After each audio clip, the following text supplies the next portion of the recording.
Greetings. It's me again, the solo gamer. You can call me Matt. And I'm back at it again, doing a little Helldivers. Looks of things, we have a relatively quiet night. Not sure what the total numbers are, but I'm The guessing galactic it's war not waits too for no big. one. Are you ready, Helldiver? I'm just doing some medium metal runs to get ready for the new one. But it looks like total Helldivers is just 30 grand. That's not surprising actually. On Tuesday night, yeah, kind of expected. Still, Look at this it's sad. disgusting infestation. Deploy to the planet and expunge it. Ah, here we go. This The operation a couple of rounds should be easy enough. Hellpods primed. Engaging orbital thrusters. That will never get old. Pushing across the planet. Orbit synchronized.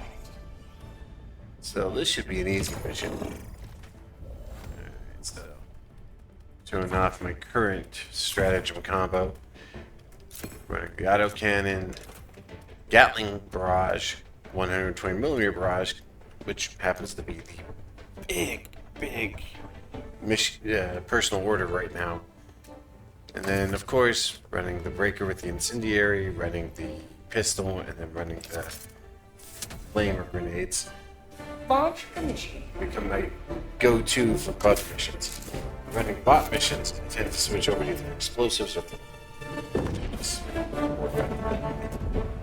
still pretty cool. Let's get on the planet surface. So while we're doing that, I feel like a talk. So first things first. Recently put out a video about a little piece of equipment called the Polymega. I've put out a couple actually. Live up to your name. Live But- up to freedom. I recently put one on that was demonstrating the new, well, not new, but the Super Nintendo module for the unit. Sending down support weapon. And honestly, like, it works great. I've managed to solve the glitch that was hounding me. Just a bit of a problem with the mounting of my SSD card. But once I got that sorted out, it seems to have solved the problem clearly and cleanly, so no complaints there. Tagging map, northeast, 300 meters. I'm very impressed with the Polymega, and it's got me thinking about retro games as a medium and how they seem to suddenly be back in vogue, how the retro game market's prices have exploded and ballooned. This brings me back to a subject I've mentioned before. Game preservation. And I would actually point out, like, why game preservation seems to suddenly be, there seems to be this misunderstanding that we should not only be working to preserve the games that exist, but it's kind of our duty to do so. Anyone who's like big on movie preservation would tell you one of the biggest issues we have is that so many movies from certain eras are gone. A good example being the 30s, 40s, part of the 50s, and then 60s. Now, anything past the 60s is mostly stored and kept in places like the Library of Congress and what have you. But it brings up a bigger issue. With new media like YouTube, like video games, etc., how do we preserve that? How do we keep that? My answer is typically that it is our job to find ways to keep them available and readily accessible to the public. Now, part of the issue, in my opinion, a big part of the issue, has always been that a lot of the companies that have the rights to these games have a very, very bad habit of either not maintaining those rights or not doing anything with them. Like, it should not be impossible for me to play certain games on a PC because it was made on DOS. There should be ways around that. Now, you've got stuff like DOS, such as good example of like how you can do that. But that requires external processes that most people don't know or don't want to learn how to use. I would make the argument that if you're going to make an effort to preserve the gaming space as it is, a big part of that effort needs to be, you need to be putting in the effort to keep the games in formats where they'll be playable and accessible. And they also need to be affordable and reasonably priced. If you release a game almost unchanged on a system that's new, but the game itself is 30 years old, yeah, don't go charging $60 for it. You deserve to get punched in the nards repeatedly for that kind of bullshit.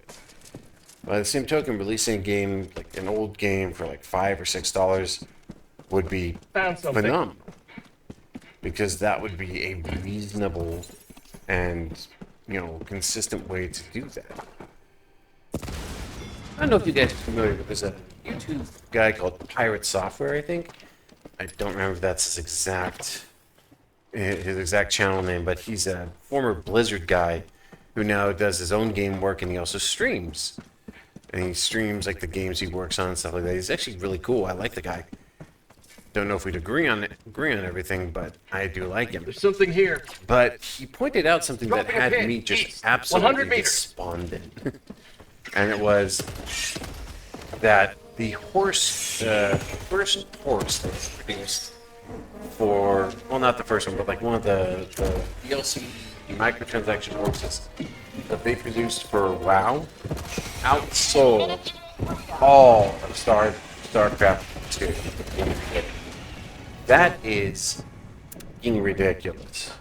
And it's a perfect example of why I feel like the gaming industry is in the shitty shape it is now. Because you're dealing with something that really shouldn't be what it is. Like, it should not be this bad. It is this bad, and we are, trying to deal with it. Bug outpost The spotted. reality of Prepare it. to But exterminate. you can't argue with me that it's somehow reasonable or logical.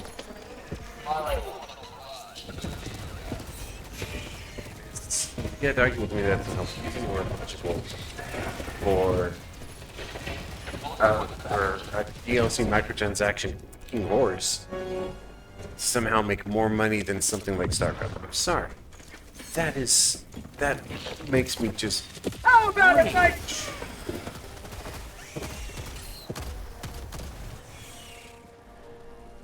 I'm like, just rage, but I'm like, absolutely livid.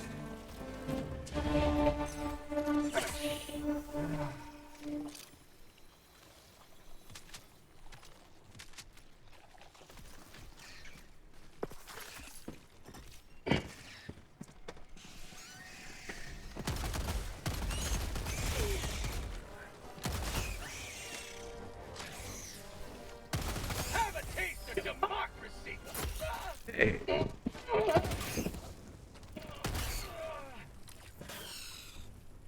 Tagging map, southeast. go.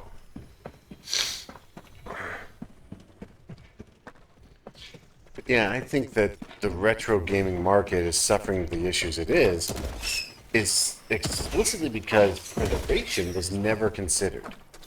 Like, you look at the game market, it was always aftermarket. You wanted an old game, you could pick it up secondhand, and that was fine. Fire in the hole. When there was plenty of them to go around. That's not the case anymore, and that's actually a big part of the problem is a lot of the old games are available on the market in 90% of the areas. And it's harder and harder to get them now. Like, I just today, for example, came from a store, a retro game store that's in Miami, that I love. Like, they are great, don't get me wrong. But they are, by and large, a local outfit, so their inventory is almost entirely dependent on whether or not they have a game brought into them that they sell. I was doing a trade. I was trading a bunch of duplicates and other secondary stuff that I had, or, for credit, and I was going to use it to see what I could pick up, pick up a few odds and ends on the other side of the board.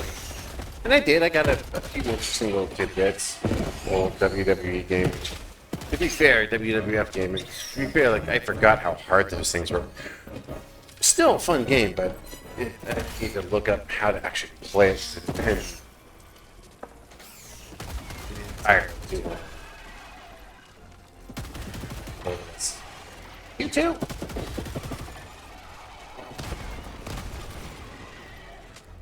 What do I got?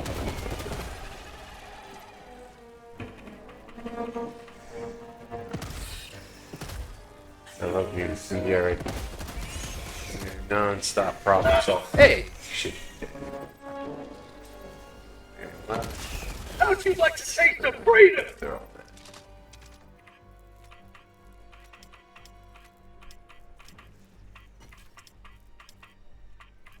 There we go. We're good.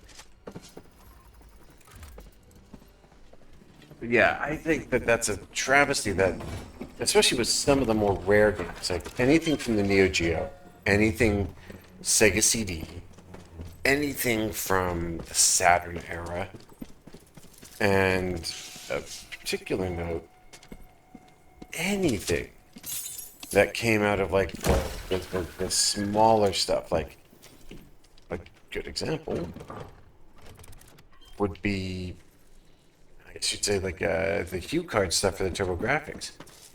You can't find those almost anywhere save online. And honestly, like your best bet is to import them from Japan if you really want to get your hands on them. The fact that it's such a rarity now is actually one of the biggest problems in the industry. The fact that because of things like licensing and other financial issues, it's almost completely impossible to get some of this stuff, and nobody would be ever allowed to reproduce it or resell it because of the licensing rules. It's like a good example. There's a game called Tatsunoko vs. Capcom. And if you know this game, you know why it'd be impossible to have it remade now. Dropping a pin. Because South, at a 100 practical meters. level, the licensing for that game to get it redone now would probably be the equivalent of all-out war between about 5 or 10 different companies. Capcom notwithstanding being one of them. And that's the biggest problem in the industry right now is the nearly draconian nature of things like copyright. Don't get me wrong, I get why copyright had to exist, why it was necessary to exist. But after things like the DMCA, copyright became an enemy to preservation. It became a straight-up hindrance. And I make zero apologies for that description. Because that is exactly what it is. It is a hindrance. And it is badly written, poorly written, legal pabble that means next to nothing to the market. It has almost zero value to anyone but the corporations. And that's the biggest issue. This stuff should have been massively easy to solve. Like you can't buy another company's stuff and reproduce it without paying them the piece of money. It's about how this should have been better written. And I would point out that anybody who's actually read the law would tell you it is mishmash. It is just junk. But because it is the lobbyists managed to get the liberty buy into the fantasy about piracy and everything, we now have a law so bad that it is an active hindrance to efforts at game preservation.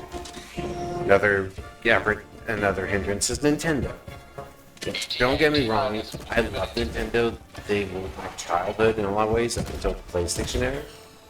By which point I was in high school almost. But the thing is, it's not the same as, say, it's not to say that Nintendo doesn't have a right to defend its IP and its property. It absolutely does. What it doesn't have the right to do is make that IP or property completely inaccessible to the public. And that's why their constant war with stuff like emulation and so forth is, in my opinion, a massive problem. It's ironically one of those things that's sort of like the devil. the devil you know, the devil you don't. It is a massive problem that needs to be solved. Solving it would require just such a massive rewrite of all standard law. And like, it's even worse in Japan. Like, we think it's bad here in America. It is. It's wrong. But like, it's way worse in Japan. Like, copyright law in Japan is draconian. It is horrible. You ever want to see a story about that? Look up Toho's legal fights about Godzilla and shit. Like, it is crazy how that shit all went down. Extraction complete. Pelican 1 beginning descent. That's a problem, and I feel like that needs to be solved now. The other side of the coin is something we need to talk about. I've wanted to talk about. I've talked about it somewhat, but it felt like recent things have got my attention on is the slow and hopefully long overdue collapse of traditional media. I don't know about you all, but if you're a fan of like if you're a fan of like the traditional stuff like Star Wars, Star Trek, and everything, you probably feel like I do that those franchises have been absolutely ruined over the last decade or so. They're not alone. They're very much not alone. But I think a bigger problem right now is that the media, in particular like the news media, the journalism stuff, or well, journalism in massive off air quotes. Sorry. It's a little raw. But when I say journalism, I'm putting it in massive cough air quotes because they are not journalists. Calling them journalists is an insult to anyone who actually was a journalist. But here's the thing. When you look at something like Star Wars and what's become of it, can anyone honestly, and I mean this with all due sincerity, can anyone honestly look at that and tell me it isn't a shit show? Like, if you really think that's good, I question your mental status and insanity, because it is awful. Like, the Acolyte, what the fuck? I mean, like, the trilogy, the sequel trilogy was not good by any means. I mean, yes, it made money. Sure. But it still made less money than they actually needed to pay off Lucasfilm. And then you actually had, for the first time in history, well, maybe the first time since the holiday special, am I right? But you had, for the first time in history, a Star Wars film in Solo lose Welcome money. aboard, Helldiver. And not just lose money bad. Like, that was the start of the downfall in many people's eyes. Now here's the thing. If you look at that and don't see a problem, Hellpod's I prime. don't know what to tell you. Like, there is Orbital thrusters. a horrific issue with the industry right now. Orbit And synchronized. it comes in two parts, in my opinion. One side, you've got this weird mental issue in the industry where the industry seems to have abandoned the people who should be its fan base, chasing some phantom fan base that does not exist because the money shows it doesn't. But then a movie like Bad Boys 4 comes out and essentially nukes all the arguments from Morgan. Black lead, male-oriented, heavy action show. All the things that Hollywood has shied away from for years, and it's kicking everything's ass. Go now. And in the shadow of Like, night, it's death, embarrassing, no security, its competition. but justice is your goal. Why? Because it's a good movie made by people who respect the material. And I think that's where you're going to find the biggest issue right now is there's this mentality among the people in the industry where they were coasting on inertia for so long that they just thought, oh no, we'll never have trouble, it'll never be an issue, everything will be golden, everything will be great. And then out of nowhere, they reached a point where West, 300 Maybe, meters. I don't know. They just didn't realize how bad things were. But they literally like hit a bomb. Especially like with Solo. They hit was essentially the first major bomb in Star Wars history and kept goddamn digging. You just watch something that should have never fail, and you don't stop to reconsider your position? What the fucking hell is wrong with you? And then, like, you can actually track this with other industries. An example I like to cite frequently is the comic book industry. There was a time, 80s, 90s, early 2000s, where the comic book industry was just killing it, just like absolutely, like number one with the young male audience. Like it was booming. If you look back for some of those comics, like some of those early days comics, you can see why. All the men are amazingly, superhumanly good. All the women are beautiful. The action's intense. It's punchy. The dialogue is witty. And then about 10 years ago, well, my estimate 10 years ago, you saw this weird devolution. Like, comics began to become excessively political. And I don't just mean like themes or ideas. I mean like directly political to the writer's personal politics. Like, no joke, when you have Songbird or another female character with a shirt that says, "Ask me about my feminist agenda," you should be punched and fired for that immediately. Like, just thrown out the building and have your box of shit hurled at your face. Because, no, you just alienated half your audience almost immediately. And that's exactly what happened. There was this slow, almost endless decline in which the Marvel Comics series just began this long, slow burnout. They just slowly collapsed in on themselves. And you can argue, like, some people will say, but they were so good comics. Yes. But there was a time when everything Marvel or DC put out sold 50,000, 100,000, 200,000, 500,000 or more, and they were just making banger after banger after banger after banger after banger. Now, they're lucky to get anything in the top 100. They're lucky to sell anything above 20,000. I'm sorry. Like, when a independent guy, and I'm not really into the whole Ripperverse thing. I like the guy well enough, but I don't always agree with him. But when an independent is breaking into the industry and selling millions of dollars in comics, you have a problem.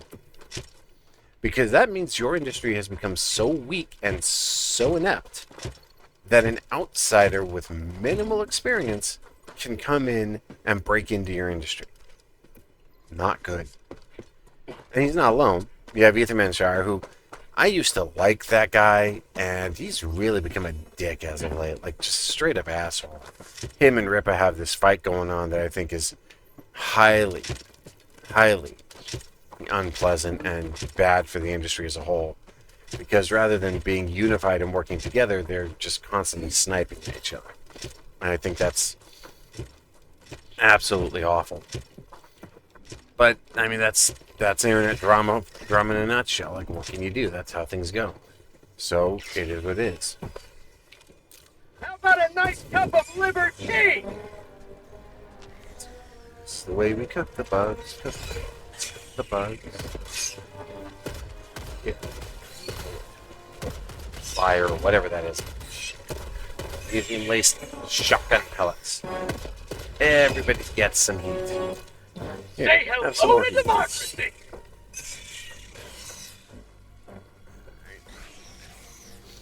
That's the thing, like, as a guy who used to be big into comics, and I'm actually still fairly interested in, like, old comics, but nothing in the last decade, I actually was there when the transition to manga started.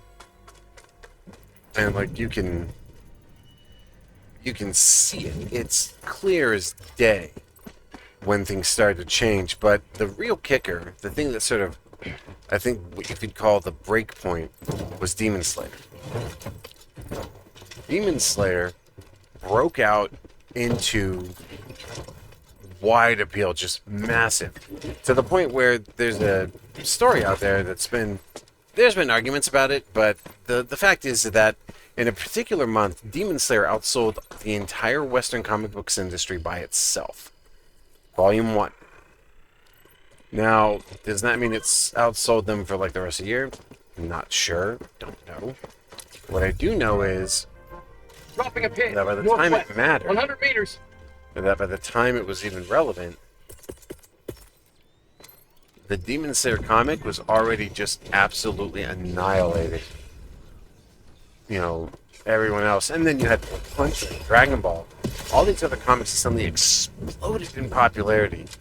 And a big reason for it was the COVID didn't hurt, of course, but the quality of the comic book industry dropped off just gigantically. Like, to the point where I'd say you could make an argument that the comic book industry imploded so hard and so fast that it didn't have a way back. Now, truth is that wasn't how it happened. The comic book industry was losing momentum, losing ground for an extended period. Like, that was well known and well documented. But what wasn't really understood was why. And a lot of that had to do with the active comic book industry being just bad. Like, it was not pleasant. But the other side of the coin was they were basically watching as other comics and other things began to break in, and then the popularity of anime led to a sudden spike in the popularity of of manga itself. What's most fascinating about it is they thought the same thing would happen to comics with the Marvel Universe and things like that, and it didn't. Because up until Endgame, the Marvel Universe was more 80s, 90s than it was 2010 or 2020. And I make no apologies for that. That is an accurate description, if somewhat simplistic. But that's the thing. If you're going to do comic books as a business, you have to have a strong hook, solid visuals, and good writing. Like, the first two, if you have them, you'll still do okay. But if you have something unique, like a real solid hook, that's what will draw people in. And I think the reason you saw Demon Slayer explode was its hook was that Tanjiro is almost the quintessential good guy. Like, pardon the expression. But he's as good as a character gets in any medium. Like, no joke. I think he's the nicest hero I've run into in most any TV show, shonen or Taking not. map, northeast, Like, he is, 100 meters. he's just the genuinely good thing. And then you have like Nezuko, who is pure adorable personified despite being a goddamn demon. Like, I love fucking Nezuko. She's so cute. That's the thing. That was the hook. Here you had a demon murder a family, turn the sister into a demon, and then the sister tries to, in a blind rage, tries to kill her brother, and he refuses to hurt her. And then when he winds up fighting the first Demon Slayer he runs into, which is Giyu, he essentially is expecting to have to kill Nezuko. And he expects he'll have to get through Tanjiro to do it, and then Nezuko defends Tanjiro. And Giyu realizes this is not right, something's different. And that eventually leads to a lot of really cool shit down the line. I'm a huge fan of how the story ended. But that's the thing, like, you have to recognize that hook of Nezuko's story, and it is her, like, it isn't anyone else's story, it's Nezuko. It's really nobody else's story but Nezuko's. And the fact that her being the essentially secondary protagonist is what gave that show its strength, if you ask me. You could disagree, I would understand that, but I still think that's what made the show work. And all the other characters just added to it. Shinobu, Mitsuri, Giyu, Sanmei, etc., etc. But I think, like, the show's characters are so archetypical, but they work as a result. And I think the fact that they Dropping are a pin. archetypical is what Northeast, made them 200 work. meters. And I think a lot of people don't understand how important that is. Like, a lot of modern movies have Tumblr dialogue, Tumblr characters, cringe writing. And I mean, seriously, don't tell me anything at Disney hasn't been absolutely god-awful. It has. But the whole thing is, you have to treat your subject matter with a certain level of respect. Helldivers works because Helldivers recognizes what it is and runs with it. Good example. A lot of people point out the Helldivers comparison to Starship Troopers. Yes, that is an excellent comparison. You want to know what else it also is? Fantastic world building. Like, you can make all the screeching you want about, oh, it's military propaganda, it's satire, yeah, blah, blah, blah, blah. Who fucking cares? I'm here to nuke bugs and blow up robots. I don't give a fuck about your political thesis from your failed university. I don't. I'm here to kill shit. And that's, I think, a big part of the problem. Is like, this broke out during what we call the Starship Troopers debates. A lot of people are making an argument that Starship Troopers is a satire. No, it is a failed satire. It is an absolutely, and I mean this with every bit of respect for Verhoeven as a technical director, it is an absolutely failed satire. Like, you cannot argue that he's as good at what he did when it came to satire. He's an excellent technical director, and I will absolutely admit to that. Like, the guy is absolutely phenomenal when it comes to technical direction. But he doesn't understand how you do satire. Satire is supposed to lambast the thing you're supposed to be making fun of. If you're trying to make fun of something, it shouldn't look good. The problem with Starship Troopers was it made it look good. It really did. Point me to the enemy. Like, I make absolutely zero bones about that. It made the Federation look good. And not even by accident, almost like intentionally. And people will be like, yeah, but they're wearing Nazi uniforms. In one scene featuring an officer character. You have got to be kidding me with this stupidity. Like, no, Verhoeven is an excellent technical director. Like, I mean this with all respect. The guy's an absolutely phenomenal technical director. He is an awful satirist. So many people don't understand that, and they make the same mistake to start with Helldivers. Helldivers is supposed to be satire. Fire in the hole. Yeah? Well, it's not a good satire. It is literally making you look like the most awesome cinematic single bitch in the universe, and making every time you get killed look like an awesome going down swinging moment. I'm sorry, it ain't how you do satire. How'd you like the taste of freedom? And that's the big problem. Like, the media literacy people are some of the most media illiterate dumb shits I've ever met. But the whole thing about Helldivers and everything like is that it is what it is. It embraces that rather than runs from it or tries to hide from it. We may be the bad guys. We don't give a shit. We're conquering this galaxy whether you like it or not. And I think that's kind of why the game is fun. It's like Grand Theft Auto. I used to love Grand Theft Auto. Vice City was one of my favorite games of all time. Because I felt like the bad guy. I felt like a criminal. I felt like a monster. Well, not really a monster. You don't really get that far until you play GTA with that Trevor dude. He's a fucking psychopath. But that was the thing. I felt like I was doing GTA shit.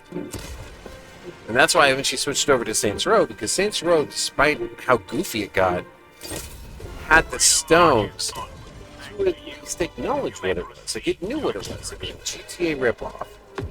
The first one especially. And they recognized, like, look, it's all well and good to make a GTA clone, but that's not going to make us That's not going to give us any kind of real, we're not going to make any real progress Attacking or map. make any West. real 100 fans meters. being just another GTA clone. So they said, okay, how do we get past that? And the answer was, what if we made it more specifically unique? And the way they did it was, let's go crazy.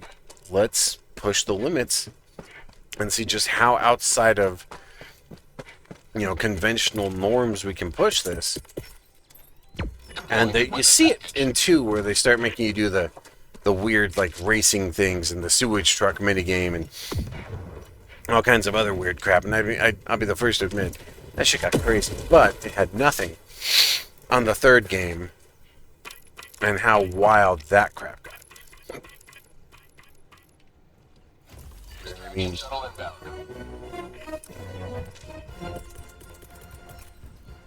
I would very much argue that Saints Row 3 arguably is the best game overall. My personal guilty pleasure is Saints Row 4 because I love superpower games. And it's really hard to do a good superpower game. Fire in the hole.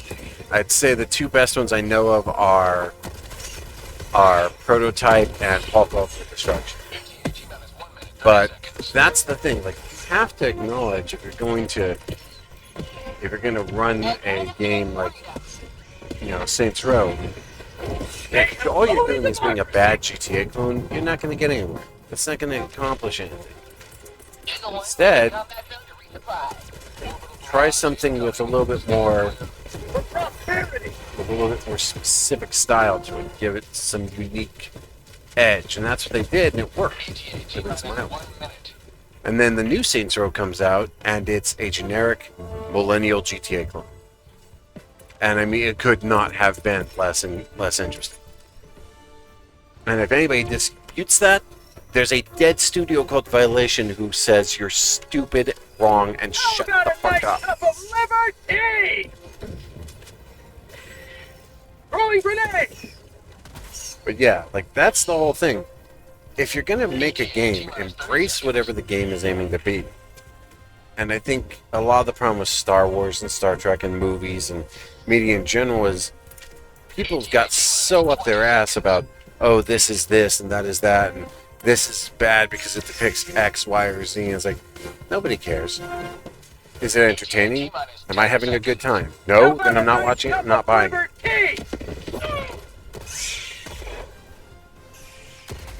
A good example being they just released a trailer for the new Dragon's Age, I guess. BioWare's, as far as I'm concerned, BioWare's dead.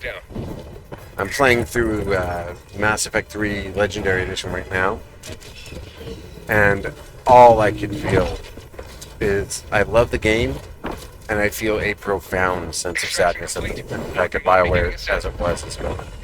It is dead. And you will not convince me otherwise. Ever. Never convince me otherwise. And this new Dragon Age looks like fucking Fortnite. And all I could think of is, the fucking hell is wrong with you people? And apparently I'm not alone. The trailer for it is getting annihilated online. Just like a 5-to-1 dislike ratio already. It is getting buried like an avalanche of ordnance in Helldivers. And I'm hoping that this new update that's coming with Helldivers is going to reinvigorate the game, because I still love Helldivers. Because I love the fact that it's so honest about who it is. And I do think the big problem was the Sony issues, for starters. And then the problem with, of course, nerfs and what have you, and other factors that got involved. I do think those hurt the game enormously. But I very much believe that the game can still come back. It could still be good. And I do think that the only way you're going to get there is by being true to your ideals and making the game game, not your personal diatribe about X, Y, or Z politics issue. So yeah, I'm geared up and I'm pretty well set for the next War Bond when it launches.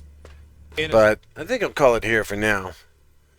Ooh, Might go and do some autocannon work because apparently there's a new mission for that. But I think I'll leave this recording here for now and maybe come back to this later.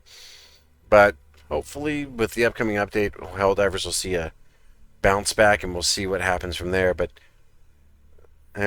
beyond that, my name is Matt, the Solo Gamer, and I will hopefully see you guys next time. Out.